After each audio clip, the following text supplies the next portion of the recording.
Let us have it. Okay. So we've got a company, and we've raised money a couple times from investors, and the energy with which we raised that money was pure vision and excitement and fun and just being in the creativity of it and the vision of it. And so you're telling us that there was no lower half of the emotional scale? Oh, there probably was. It just felt like the majority of our time was spent in the vision of the big future and why it's going to be valuable. And we can hear you getting to a but. What is it? No, but I guess as the business went from an idea to a reality, and as we had tasks and things that we could do. Well, when you were raising the money, that was part of the reality too. Definitely.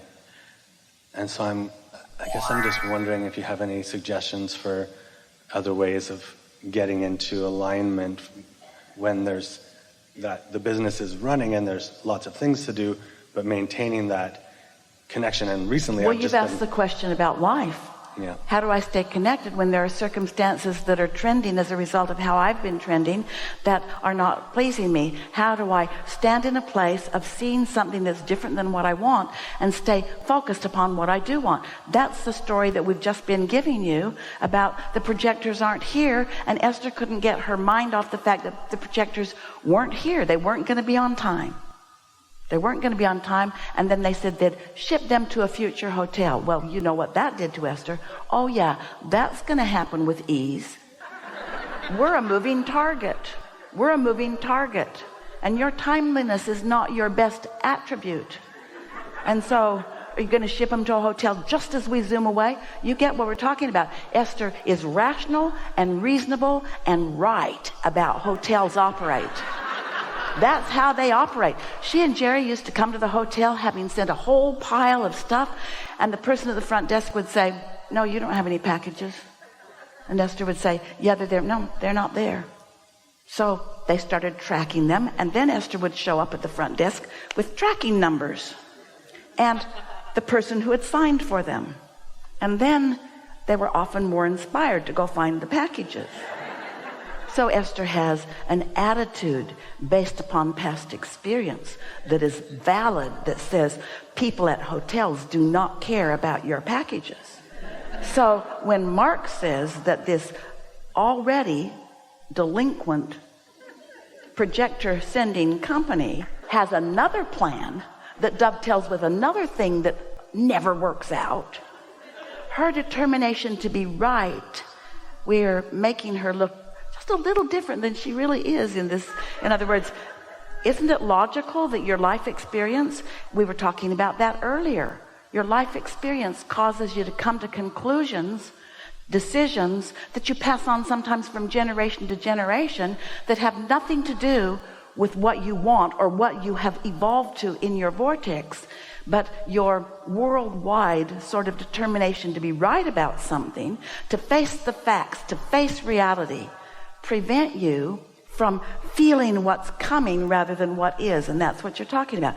How do I not notice what is? And the reason I notice what is because I've lived it before. How do I change my reality? Well, it starts by throwing your yearbook away. I've just been spending a lot of time like going for long drives and walks, get in purely the receiving mode and doing less work. So are you saying to us that you know that you have a vortex version? Yeah. And that you know that your inner being's all over it.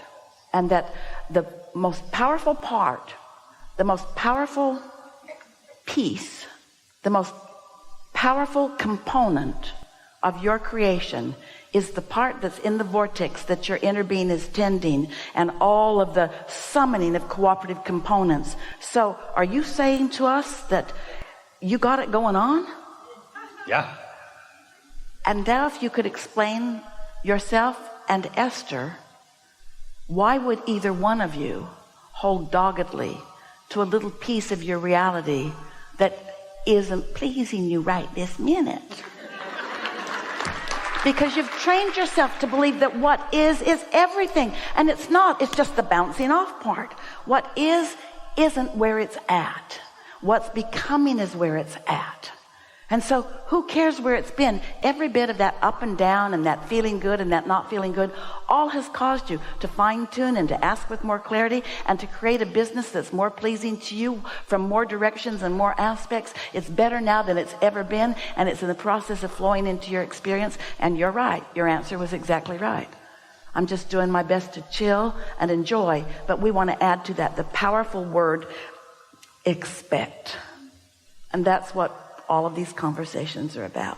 When you know the laws of the universe, law of attraction, no assertion, that's basically it. It's simple. And you know that you're an extension of source energy, and that source energy is always conspiring for you. And you know that all of the cooperative components are being gathered, whether you can see them yet or not. In other words, whether your eyes can see them or your ears can hear them. In other words, they exist in that vibrational reality. They exist. When you know that they exist. Why? Because Abraham said so? Oh, I want to believe it. I want to believe it. Abraham seems so sure about it. Well, I know they exist because they happened before, and because every time I'm in the vortex, there's evidence of it all the time. And so I'm showing myself in real life, and I'm making the correlation between how I felt when that came and how I felt when that didn't come. And I'm aware of when I'm on the upper half of the scale and the lower half of the scale. And even best of all, I know what to do about it. And I'm catching myself when I'm dug in on something and it really starts to show separation because my negative emotion gets stronger. And I'm noticing that every time it's because I'm assigning motive and pushing against someone. Might be me, might be someone else, instead of trusting my own worthiness and my own ability to receive. So you're saying if it feels better to do a calibration, do it. If it feels better to ignore it, do it. But it doesn't matter what the process is, just try and just path of least resistance around the issue. That feels easier. Perfect words. Perfect words. Really good. Really, really good. If you like this video, don't forget to subscribe and see you in the next videos.